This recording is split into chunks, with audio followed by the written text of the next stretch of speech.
Feliz Navidad, Masaka, Prospera Wano, Felicidad, Kiddies Africano, Merry Christmas.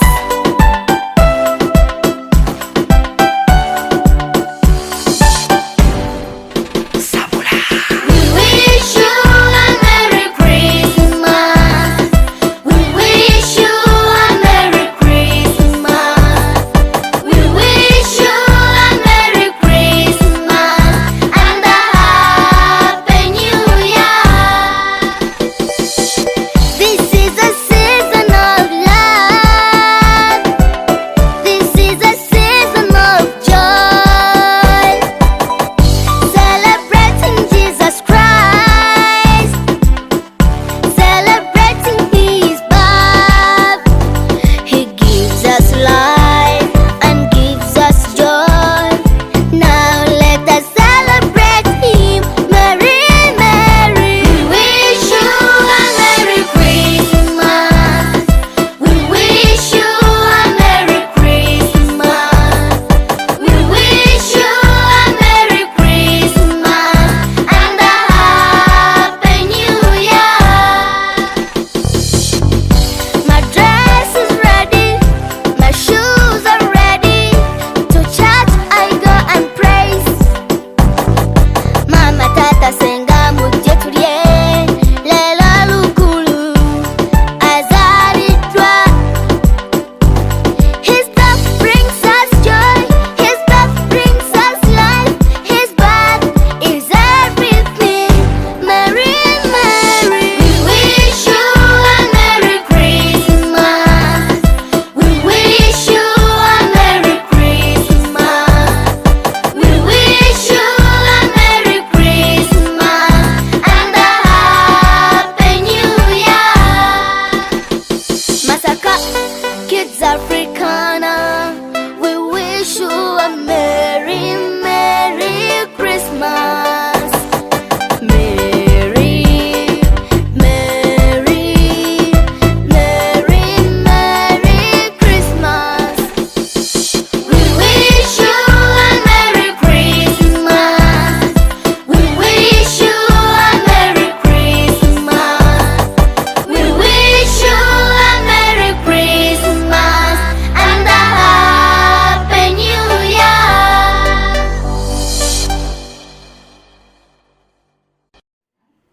హల్లెలూయా హల్లెలూయా అందరూ నోరు చేద్దాం హల్లెలూయా నోరు చేద్దాం హల్లెలూయా చేతులు మాత్రం చప్పట్లు పట్టండి చేతులు ప్రభును రక్షకుడైన యేసుక్రీస్తు ఘనమైన నామానికి కూడి వచ్చిన దైవ బిడ్డలందరికీ హృదయపూర్వకమైన వందనాలు హల్లెలూయా.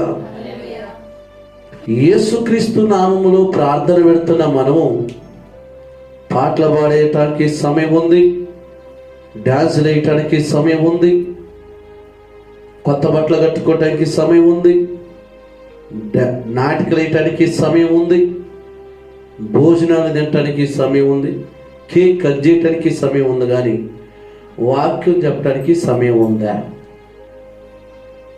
ఈరోజు చూడండి, ఈరోజు మనిషి లైటింగ్ను చూసి, స్టార్ను చూసి, కొత్త బట్టలు చూసి, పాటలు చూసి, టీజీ చూసి,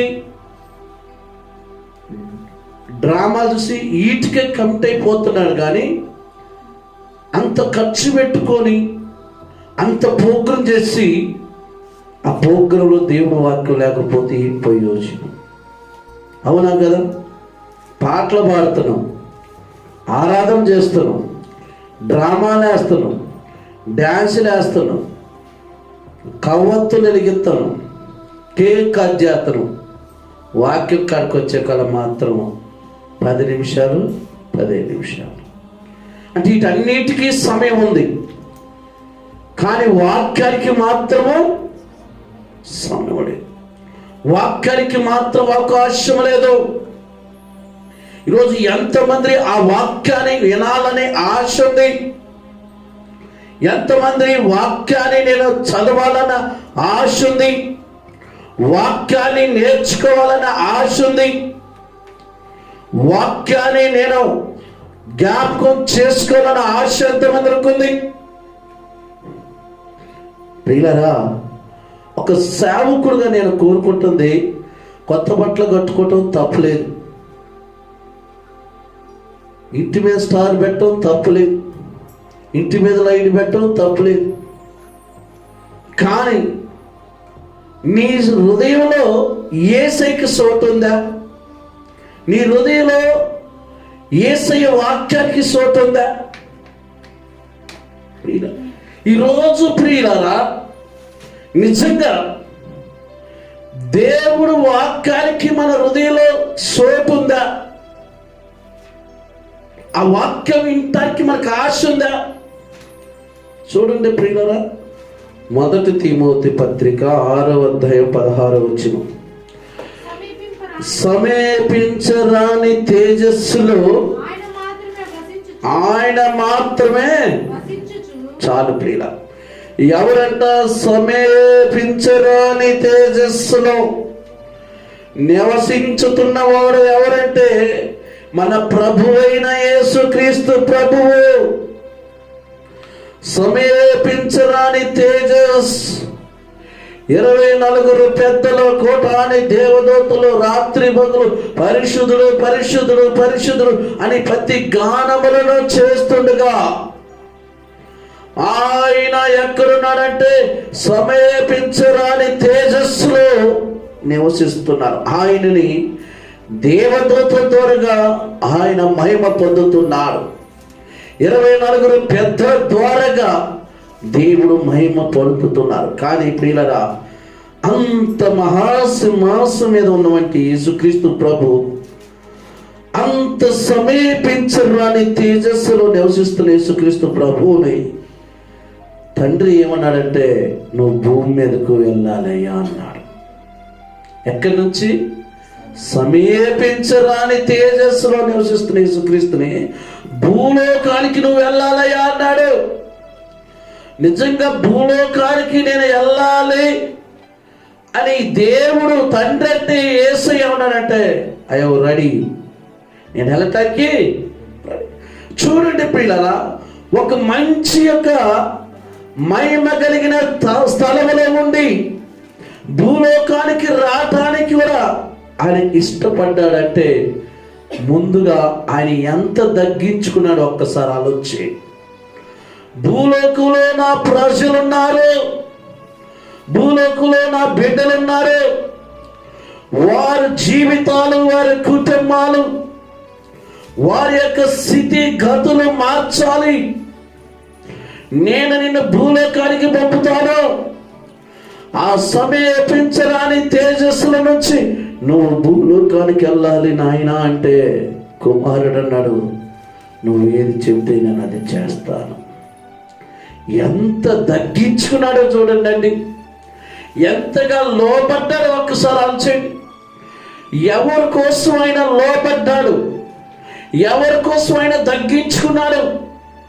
అసలు భూమి మీదకి ఆయన రావటానికి అంత పని ఏంటి?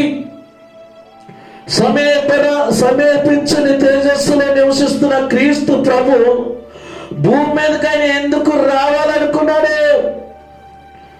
భూమి మీద మనుషులు ఎలా ఉన్నారు అంటే అదే యోహాను 1 తిమోతి 1:15 వచనం చూద్దాం ప్రియులారా.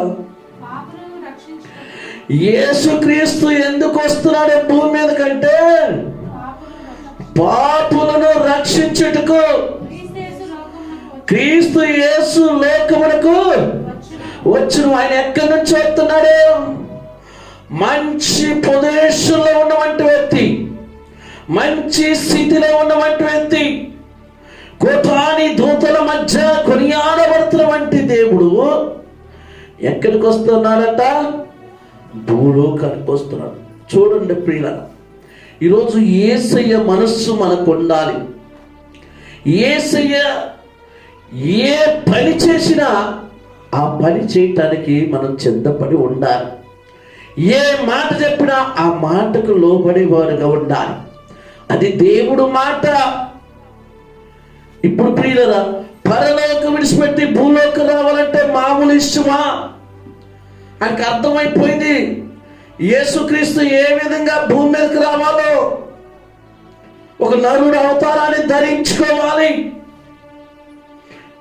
ఆయన స్థితి ఏమిటో, ఆయన పరిస్థితి ఏంటో ఒక్కసారి మీరు ఆలోచన చేయండి ప్రియులారా. ఆయన ఎవరి కోసం వచ్చినట్ట? పాపులను రక్షించుటకు యేసుక్రీస్తు ఈ లోకమునకు వచ్చు. ఎవరి కోసం వచ్చాడండి? పాపులంటే ఈ చిన్న చిన్న పాపములు. మనిషి చెడిపోయారు, మనిషి దేవుడి చేత మార్చబడాలని, దేవుడి చేత రక్షించబడాలని, మనిషిని రక్షించుటకు యేసయ్య పరలోకం నుండి భూమి మీదకు దిగి వచ్చాడంట. ఎలా వచ్చాడు తెలుసా ప్రియులారా? ఆయన ధనవంతుడై ఉండి మన నిమిత్తం తాను దరిద్రుడుగా మారిపోయాడంట అండి.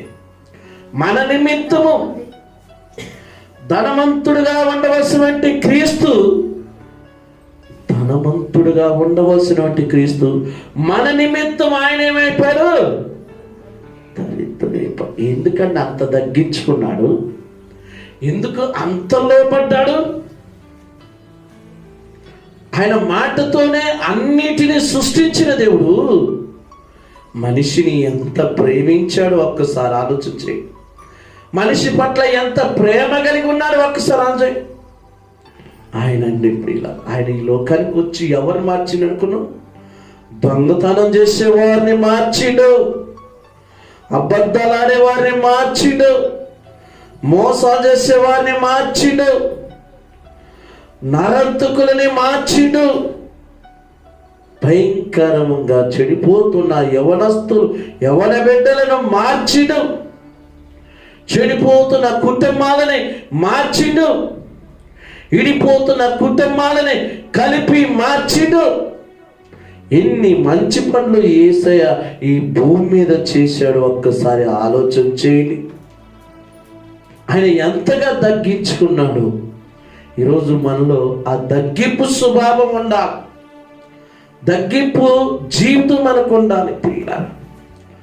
మనకి తగ్గింపు స్వభావం అనుకుంటే, తగ్గింపు యొక్క మనస్సు మనకుంటే ప్రియులారా, మనం ఎక్కడున్నా నిలబడగలుగుతాం. యేసయ్య అలా చూడలేదు. నువ్వు ఎంత కంపు వచ్చినా, ఎంత స్మెల్ వచ్చినా, ఏ స్థితిలో పడినా, ఏ పరిస్థితిలో పడినా, కానీ యేసయ్య నిన్ను అద్దుకున్నాడు గుండెలకి. చప్పట్లు కొడదామా ప్రియుల? యేసయ్య నిన్ను అద్దుకున్నాడు. నేను కులాన్ని చూడలేదు, మతాన్ని చూడలేదు, గోత్రాన్ని చూడలేదు, ప్రాంతాన్ని చూడలేదు, రంగు చూడలేదు, హైట్ చూడలేదు, కొలుసు చూడలేదు. నువ్వు ఎవరైనప్పటికీ, ఏ పట్టణం ఉన్నప్పటికీ, ఏ ప్రాంతంలో ఉన్నప్పటికీ నిన్ను రక్షించటమే దేవుడి యొక్క సంకల్పం. నిన్ను కాపాడటమే దేవుడి యొక్క సంకల్పం. నీ జీవితాన్ని మార్చడమే దేవుడి యొక్క సంకల్పం. నీ బతుకును మార్చడమే దేవుడి యొక్క సంకల్పం. ఆయన ప్రేమించిండండి. ఎలా ప్రేమించిండు తెలుసా ప్రియులారా? ఒక మంచి మాట ఉంది ప్రియులారా, చూద్దాం. అదే మాట 1 తిమోతి 1:15. పాపులను రక్షించుటకు క్రీస్తు యేసు ఈ లోకములకు వచ్చును.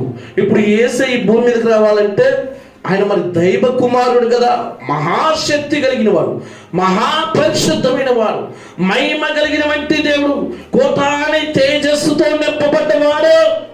మరి ఆయన అలాగే రావాలంటే భూమి మీద ఒక్కడు బతకడు. ఆయన ఎలా రావాలనుకున్నది తెలుసా? ఆయన రూపాంతరము చెందుతున్నాడు. రూపాంతరం మారాలి. మహిమ శరీరము నుంచి ఆయన బయటికి రావాల్సి వచ్చిందండి. ఒక స్త్రీ గర్భం కావాల్సి వచ్చింది. ఆయన ఒక దేహం ధరించుకోవాల్సి వచ్చింది. ఏమండి, మరియమ్మ గారు ఎటువంటిదండి? చాలా పేద స్థితిలో ఉన్నవారండి. యేసు కూడా చాలా పేద స్థితి కలిగిన పిల్లలు. ఎందుకు మనకు ఆ విషయం తెలుస్తుందంటే, ఆ చిన్న గ్రామం బెత్లెహేం గ్రామం, ఆ గ్రామంలో కూడా పిల్లలు అంత పెద్దగా పేరు లేని గ్రామం అది. యేసు గారు కానీ మరియమ్మ గారు కానీ చాలా దేన స్థితి. యేసు క్రీస్తు ఈ భూమి మీద రావడానికి ఇదిగో వీళ్ళిద్దరిని ఏర్పాటు చేసుకున్నాడు దేవుడు. వీళ్ళిద్దరి ద్వారాగా తన శరీరం ధరించుకొని ఒక తల్లి గర్భం కొట్ట భూమి మీదకి రావాలి. ఏమండి, అంతగా రాగలిగే వారు ఉన్నారా ఈరోజు? ఆయన వచ్చాడు. ప్రియులారా, నిజంగా మరియమ్మ గారు నిండు నెలలు ఉన్నప్పుడు తలుపు కొడుతుంటే ఒక్కరు కూడా తలుపు ఆ రోజు వారికి తెలియక తీయలా తలుపు. వచ్చింది మరియమ్మని, వచ్చింది యేసుమని, పుట్టబోయేవాడు యేసుక్రీస్తు అని ఆ రోజు వారికి తెలియదు కాబట్టి తలుపు తట్టినా మా ఇంట్లో చూడలేదు, తలుపు తట్టినా మాకు స్థలం లేదు, తలుపు తట్టినా మా ఇంటికి రావద్దు, అందరూ మొహమాట లేకుంటే ముఖం ముందే తలుపులు వేశారు. ప్రియులారా, యేసుకి దిక్కుదోసిన పరిస్థితి, మరియమ్మ గారి యొక్క స్థితి ఎంత భయంకరంగా ఉందో చూడండి. ఆ మరియమ్మ గారి గర్భంలో ఉన్నది ఎవరు? యేసుక్రీస్తు ప్రభు. ఏమండి ప్రియులారా, ఈరోజు మనం పశువులు పాకేసి ఎవరు ఇచ్చలేరు, కలిసి ఇంట్లో కూడా ఆహ్వానించట్లేదు. ఏమండి, సమీపించని తేజస్సులో నివసిస్తున్న యేసుక్రీస్తు ప్రభు చూడండి, తన జీవితం ఎంతగా ఉండిపోయిందో. ఆ రోడ్ల మీద నడుచుకుంటా నిండు నెల మీద ఉండి తలుపు తట్టుతుంటే ఒక్కరు కూడా కనికర పడట్లా. ఆ రోజు వారికి తెలియక తలుపులు వేశారు. ఈరోజు యేసుక్రీస్తు గురించి తెలుసు మనకి, యేసయ్య జీవితం గురించి తెలుసు, యేసయ్య మాటలు తెలుసు, యేసయ్య వాక్యం తెలుసు, యేసయ్య బైబిల్ తెలుసు, యేసు వచ్చి ఎన్ని అద్భుతాలు చేశారో తెలుసు, యేసయ్య వచ్చి ఎన్ని కార్యాలు చేశారో తెలుసు. ఒకనాడు తెలియక వాళ్ళని ఇంట్లోకి ఆహ్వానించలేదు. ఈరోజు ఆయన తెలిసిన మనము మన హృదయంలోకి ఆహ్వానిస్తున్నామా? మన హృదయంలో క్రీస్తున్నాడా? మన హృదయంలో వాక్యం ఉన్నదా? భూమి పుట్టిన మొదలుకొని ఈ రోజు వరకు కూడా నిన్ను కాపాడుతుంది ఎవరు? నిన్ను పోషిస్తుంది ఎవరు? నిన్ను రక్షిస్తుంది ఎవరు? నీ అవయాలకి శక్తినిస్తుంది ఎవరు? ఇంకా ఈ పాట పాడుకుంటా నన్ను మెల్లగా పోయా. ఎంత బాధపడతాడండి మన దేవుడు. ఒకనాడు యూదులకి తెలియక, ఇశ్రాయేలు ప్రజలు తెలియక యేసుక్రీస్తుని ఇంటిలోకి చేర్చుకోలేదు, హృదయంలోకి చేర్చుకోలేదు. ఈరోజు తెలుసు కదా మనకి, ఈరోజు తెలుసు కదా క్రీస్తు గురించి, క్రీస్తు ప్రేమ గురించి తెలుసు కదా. మరి ఎందుకు మనం హృదయంలో చేర్చుకోలేకపోతున్నాం? ఎందుకు మనం దేవుడు వాక్యాన్ని మన హృదయంలో భద్రపరచుకోలేకపోతున్నాం? ఒక్కసారి మీరు ఆలోచన చేయండి ప్రియులారా. ఆయన ఎంత తగ్గించుకున్నాడో ఒక మాట చూద్దాం ప్రియులారా. మత్తయి సువార్త చూడండి 23:12 తాను తాను హెచ్చించుకున్నవాడు తగ్గింపబడును, తాను తాను తగ్గించుకున్నవాడు. ఇప్పుడు యేసయ్య ఎక్కడి నుంచి తగ్గించుకుని వచ్చిందంట? మహాపరలోక పట్టణం విడిచిపెట్టిండు. మహాపరిశుద్ధమైన పట్టణాన్ని విడిచిపెట్టి తనకు తానుగా తగ్గించుకొని, ఇదిగో నీ కోసం నా కోసం వస్తే, నిన్ను నన్ను రక్షించడానికి వస్తే, నిన్ను నన్ను కాపాడడానికి వస్తే ఆయన తగ్గించుకున్నాడు. తాను తాను తగ్గించుకున్నవారు. మరి హెచ్చించుకున్నవారు పని ఏమైపోద్ది? తగ్గించబడ. మనం హెచ్చించుకుంటున్నావా, తగ్గించబడుతున్నావా? దేవుడు మందిరంలో, దేవుడు కాడ, దేవుడు సంఘం కాడ, దైవజనుల కాడ, దైవ జనరాల కాడ మనం తగ్గించుకున్నావా, హెచ్చించుకుంటున్నావా? మనం లోబడుతున్నావా, లోబడట్లేదా? మాటకి విధేయత కలిగి ఉన్నావా, విధేయత కలిగి లేవా? ఒక్కసారి మీరు ఆలోచన చేయండి ప్రియులారా. యేసయ్య ఒక మంచి మాట అంటాడు ప్రియులారా. ఈరోజు ఆయన మాట ఏంటో తెలుసా ప్రియులారా? మీకోసమే నేను ఈ లోకానికి వచ్చాను. హల్లెలూయా. యేసయ్య ఒక మంచి మాట అంటాడు. మనిషి కుమారుడికి తలదార్చుకోవటానికి స్థలము, ఆయన తలదార్చుకోవటానికి స్థలం ఇట్లా. ఎవరి కోసం అండి ఆయన వచ్చింది ఈ భూమి మీదకి? ఆయన మన కోసం వచ్చాడు. ఆయన మన కోసం వచ్చి ఏమన్నా ఒక సమీపించరాని తేజస్సులో నివసిస్తున్నటువంటి వ్యక్తి ఒక పశువుల పాకలో ఉండాలంటే ఉండగలుగుతారా? మంచి ప్రదేశంలో ఉన్నటువంటి వ్యక్తి తీసుకొచ్చి ఒక పూరు గుడిసెలో ఉండమంటే ఉంటాడా? ఎందుకున్నాడంటారండి ఆయన ఎందుకు అలా లోబడ్డాడు? ఈరోజు 274 దేశాలు ఈరోజు యేసుక్రీస్తుని గొప్పగా ఘనంగా ఒక క్రిస్మస్ డిసెంబర్ నుంచి ముగింపు వరకు ప్రతిరోజు అంత గొప్పగా ఎందుకు చేస్తున్నారంటే ఆయన చూపింది ఎంత తాను తగ్గించుకున్నాడు, ప్రేమించాడు, పాపిని రక్షించాడు. ఇది ప్రియుల ఈరోజు నువ్వు నేను కూడా ఏం చేయాలంటే తగ్గించుకోవాలి, ఆయన్ని ప్రేమించాలి, ఆయన వాక్యంలో మనం ఎదగాలి ప్రియులరా. హల్లెలూయా. యోహాను సువార్త 8:26 చూడండి ప్రియులరా. యోహాను సువార్త 8:26 ప్రియులారా. మిమ్మల్ని గూర్చి చెప్పుటకు తీర్పు తీర్చుటకు చాలా సంగతులు నాకు కలవు, కానీ నన్ను పంపినవాడు సత్యవంతుడు. నేను ఆయన యొద్ద ఎన్న సంగతులే లోకమునకు బోధిస్తున్నాను. హల్లెలూయా. చప్పట్లు కొడదాం ఒకసారి. దేవుడి కాడ కూడా మన పనులు ఎత్త కావాలి.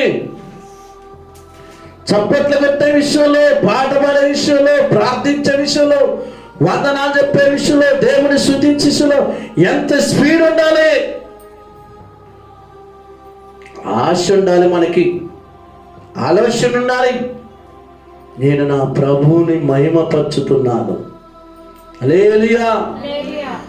యేసుక్రీస్తు ఈ లోకానికి వచ్చినప్పుడు తండ్రి కాడ అన్ని సంగతులను తెలుసుకొని భూమి మీదకి మళ్ళ గూర్చి ఈ భూమి మీదకి వచ్చాడంటండి ప్రియులరా. ఫిలిప్పీ పత్రిక చూడండి 2:6 ప్రియులరా. తండ్రి దగ్గర నుంచి మన కాడికి వచ్చాడు. ఎందుకంటే మన జీవితంలో వెలుగులు నింపటానికి ఆయన దేవుడు స్వరూపం కలిగిన వాడై దేవుడితో సమానముగా ఉండుట విడిచిపెట్టకూడదని భాగ్యమని ఎంచుకోలేదు కానీ ఎలా పుట్టినట్టే యేసుక్రీస్తు ప్రభు మనుషుని పోలికగా పుట్టి దాసుడి స్వరూపమును ధరించుకొని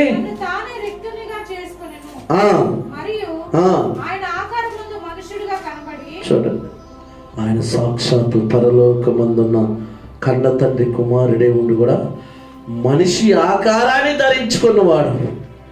ఈరోజు ప్రియులారా, యేసుక్రీస్తు మానవ స్వరూపాన్ని ధరించుకొని తానుగా తగ్గించుకొని ఈ లోకానికి ఎందుకు వచ్చిందంటే నీవు నేను రక్షించబడాలని, నీవు నేను రక్షణలోకి రావాలని.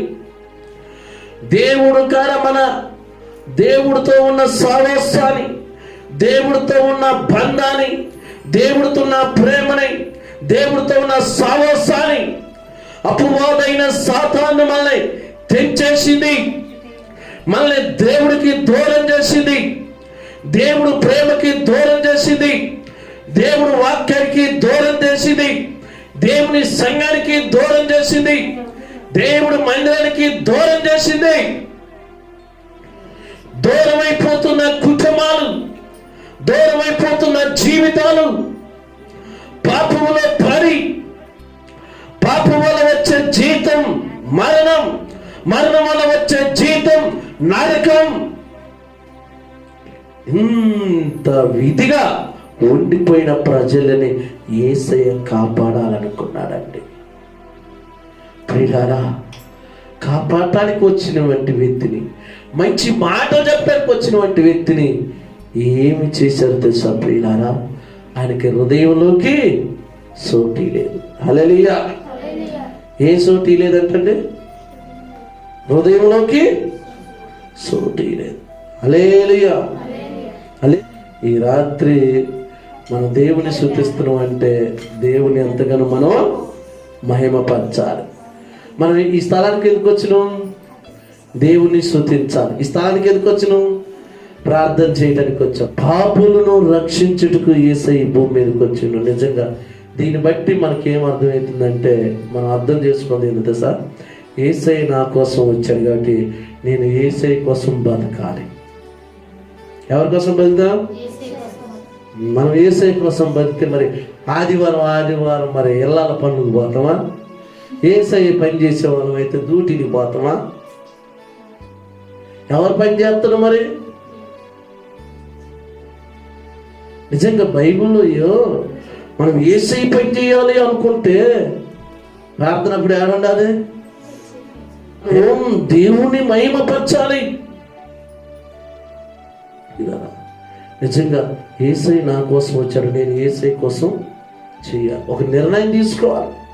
యేసయ్య మనకి ఎన్ని ఇచ్చాడని? అన్నీ ఇచ్చాడు. అన్నీ ఇచ్చాడు కదా, పరలోకాన్ని విడిచిపెట్టి వచ్చాడంటండి.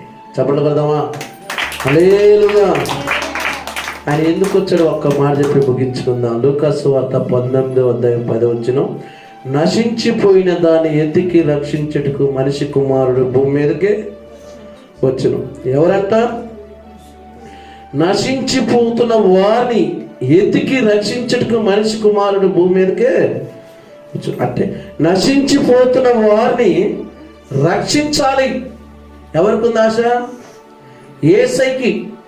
వాళ్ళని రక్షించాలి, వారిని కాపాడాలి, వారి జీవితాలు మార్చాలి, వారి కుటుంబాలను మార్చాలి, వారి పిల్లల ఆలోచన మార్చాలి, వారి పిల్లల యొక్క స్వభావాన్ని మార్చాలి, పిల్లల యొక్క బుద్ధి మార్చాలి, పిల్లల యొక్క గుణం మార్చాలి, వాళ్ళని పరిశుద్ధంగా మార్చాలి, పరిశుద్ధమైన బతకాలని, నశించిపోతున్న వారిని, ఆగమైపోతున్న వారిని కాపాడాలన్నదే యేసయ్య యొక్క ప్రణాళిక. పిల్లలు చప్పట్లు కొడదామా? ఈరోజు పిల్లరా, ఈరోజు నువ్వు నేను ఇలా ఉన్నావంటే కేవలం దేవుడు దయ వల్ల మనం ఉన్నాం. దేవుడు దయ వల్ల మనం ఉన్నాం, దేవుడు కృప వల్ల మనం ఉన్నాం. కాబట్టి ఒక్కసారి మన గుండెల మీద చేసుకుని ఒక్కసారి ఆలోచించి. కానీ యేసయ్య మాత్రం నశించిపోతున్న వారిని రక్షించడానికి వచ్చిండు. ఆయన రక్షించేవాడు, ఆయన ప్రేమిస్తున్నాడు. ఇంకా ఎంతకాలం దేవుడికి దూరం అయిపోతావు? ఎంతకాలం సంఘానికి దూరం అయిపోతావు? ఎంతకాలం మందిరానికి దూరం అయిపోతావు? ఎంతకాలం సేవకునికి దూరం అయిపోతావు? ఎంతకాలం వాక్యానికి నీ హృదయంలో సోటివో? ఎప్పుడు నాకు ఆ పని ఉంది, ఈ పని ఉందని ఈ ఊరిపోయాను, ఆ ఊరిపోయాను, ఇక ఇలా తిరగటమేనా? నీ జీవితంలో ఒక మార్పు, నీ కుటుంబంలో ఒక మార్పు, మంచి నిర్ణయం, మంచి ఆలోచన, మంచి క్రమం, పద్ధతి ఉండద్దా? ఒకసారి ఆలోచించండి ప్రియులారా. ఇంత బాధకరమైన ఆయన ఈరోజు యేసయ్యనే ఆ బెత్లెహేములో, ఒకప్పుడు ఆ బెత్లెహేముకు పేరు లేదు, ఈరోజు ఆ బెత్లెహేమును చూడటానికి అనేకమైన ప్రపంచం అంతటా కూడా బెత్లెహేమును చూస్తున్నారు. ప్రపంచమంతా ఒకనాడు మరియమ్మ గారిని, యేసోబు గారిని ఇంట్లో చేర్చుకోలేదు. ఈరోజు ఈ భూమి మీద యేసోబు గారిని, మరియమ్మ గారిని ఎక్కువగా స్త్రీలందరిలో ఆశీర్వదించబడిన తల్లి, నీతిమంతుడుగా ఉన్న యేసోబుని ఈరోజు ఎంతమంది రండి వాళ్ళ గురించి గొప్పగా చెప్తున్నారు, వారి యొక్క జీవితాల గురించి గొప్ప చెప్తున్నారు, వారు చేసిన పనిని ఎంత గొప్ప చెప్తున్నారు. ఒక్కసారి ఆలోచించండి. ఆ రోజు ఏమీ లేవు, కానీ ఈరోజు ప్రియులరా యేసోబు మీద ఎన్ని పాటల పుస్తకాలు, మరియమ్మ గారి మీద ఎన్ని పాటల పుస్తకాలు, యేసయ్య మీద ఎన్ని పాటలు. బెత్లెహేములో ప్రియులరా ఒక చిన్న గ్రామే, కానీ ప్రియులరా ఈరోజు ప్రపంచం అంతటా కూడా బెత్లెహేంకి వెళ్ళి చూస్తుందంటే యేసు గొప్పతనం ఎంతదో ఒక్కసారి చూడండి. ఈరోజు మనం కూడా చిన్న స్థితే, చిన్న పరిస్థితే, మనకి సరిగ్గా ఉండటానికి ఇల్లు లేకపోవచ్చు, వేసుకోవడానికి సరే బట్టలు లేకపోవచ్చు, తినడానికి సరే ఫుడ్ లేకపోవచ్చు, ప్రజల్లో మన చిన్న చూడవచ్చు, కానీ అదే స్థితిలో నిన్ను ఉంచడం ఒకరోజు దేవుడు లేపుతాడు. హల్లెలూయా. నిన్ను అన్న వారందరూ కూడా నీ ముందు వచ్చి నిలబడతారు ప్రియులారా. హల్లెలూయా, హల్లెలూయా. ప్రియులారా, యేసయ్య ఈరోజు నిన్ను నన్ను రక్షించటానికి భూమి మీదకి వచ్చాడు. హల్లెలూయా.